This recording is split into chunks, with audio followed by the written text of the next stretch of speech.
I don't think you've ever met anyone quite like Catherine Uwimana. At least I certainly haven't. Catherine from Rwanda is a published author. She's written a book on primates. She's the award winner. Well, she's probably won many, many awards, but let's stick to this one. She's an award winner from the Rwanda International Conference on Technology and Education. We both agree that the best part of President Clinton's talk last night was on Rwanda. And when she is at home in her country, Catherine designs educational materials for young people using traditional storytelling methods. And when I asked her why, she said that today, a lot of the textbooks coming into Rwanda are from Europe or from America. Some are even from Uganda and Kenya, and the problem with that is that none of those are Rwandan. Catherine also writes articles. She writes across Rwanda and across Africa on technological trends, on nature sciences. And what I like most about Catherine is her stated belief in the power of love, and her belief that it's that can make us change this world, her world, for the very better. Please welcome Catherine.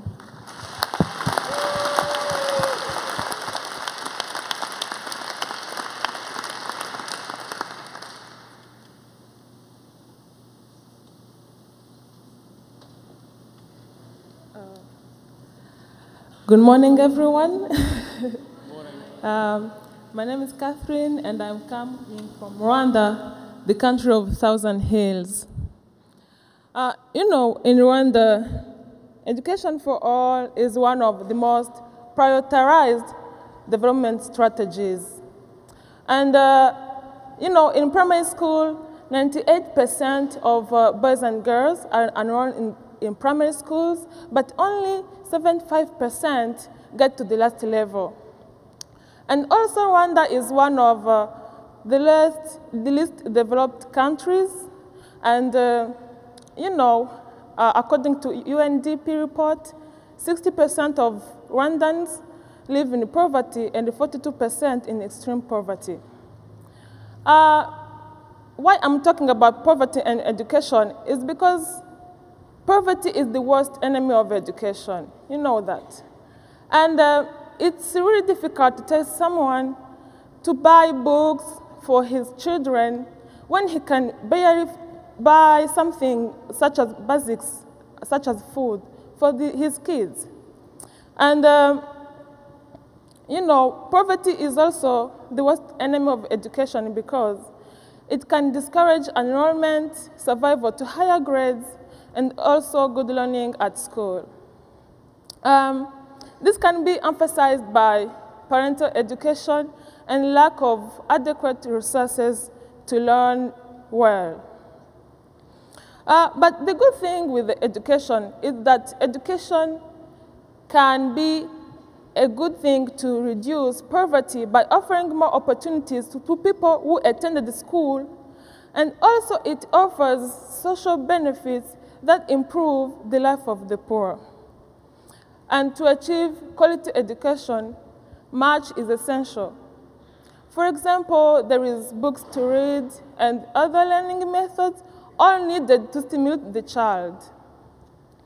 You know, in Rwanda, there is a campaign to promote reading amongst children, but it is difficult to reach the poor child.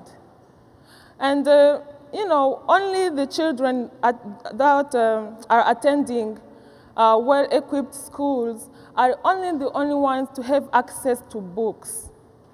And in Rwanda, we have only one public library. And, you know, most of the children can't afford to get there where it is located. So my project is called IBABA. And my project, we design, we develop, and distribute educational materials adapted to the Rwandan child, especially the one living in urban poverty and rural areas. At IBABA's office, we receive children that come and we discuss, they have a place to express themselves, and also they can contribute to the projects because they have also the right to quality education. And at Ibaba office, we can receive at least 15 children per day, and it's only the beginning because we have been working for only like 3 weeks now. And you know, on the first day at my office, when I met with the children, they told me they want to have access to learning materials in Kinyarwanda, which is our mother language. They want to read stories, to learn about computers, to learn English, and to have regular open discussions to talk about chosen topics, and also to learn through plays. When they meet, they give advice to one another on hygiene, discipline, and school issues. Their mothers come to discuss women empowerment and the importance of education for their children. And for that, I'm doing my best to develop a small library and also science posters for the kids so they can learn better. From the experience, I realized I had to create a small magazine for children in Kinyarwanda. And every child at my place now is really waiting for it. And I really hope I'm doing it to the next level, and we go beyond our place and reach the very poor child in rural areas.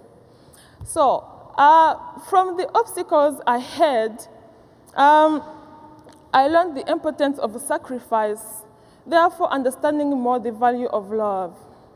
I learned patience, resilience, and communicating what I've got to say. I appreciate interactions with people more, and you know, I learn from each of them. And they showed me my dreams, my own dreams can be a trigger to awaken others' dreams. And every day I grow more excited about working with people on something like this. And you know, when I'm doing this, there is always something or someone to show me that it is worthwhile to keep moving forward. Always someone. So please be that someone to someone else. You know, you can lend a book or say an encouraging word. Someone I love recently told me that he has seen me loving what I was doing before, but this time I'm fighting badly, and I will fight with all my energy. He told me that's why he will support me.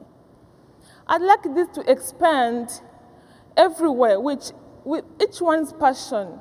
You know, it could be gender issues, social injustice, anything. But, you know, Gandhi once said, you must be the change you want to see in the world. The world starts with your family, your neighbors. It starts with your colleagues, your students, or your teachers. The world always starts with you and me. And, you know, education, while it can be very powerful, because change always begins with education, because it gives us skills and information that affect our way of thinking as we used to do. I fight for education for underprivileged children because it may be the ultimate chance to get out of poverty. And because with adequate education, they can find solutions to their problems once they understand the environment they are living in. So, for me, I will never, never leave those children.